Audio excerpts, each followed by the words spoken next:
Welcome. If you're looking to add your daughter to your family members list on your Facebook page using your PC, you're in the right place. In this video, I'll walk you through each step using Facebook's latest update, so you can easily connect with your loved ones online.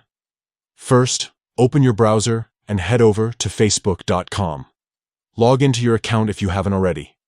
Once you're on the home page, look to the top right corner of your screen. You'll see your profile photo. Go ahead and click on it. This will take you directly to your profile page.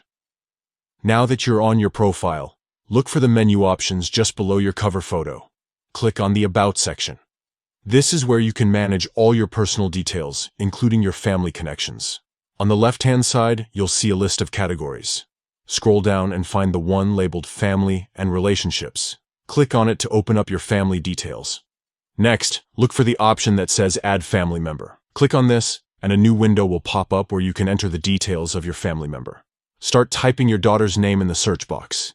Facebook will suggest profiles as you type, so select the correct one from the list. After choosing her profile, you'll see a drop-down menu labeled Relationship. Click on it, and select Daughter from the list of options. Once you've double-checked that everything looks correct, click the Save button. That's it. Your daughter will now appear in your Family Members section on your Facebook profile. Adding family members is a great way to share your connections and celebrate your relationships online. If you found this guide helpful, don't forget to like and subscribe for more easy tech tutorials. Thanks for watching, and see you in the next video.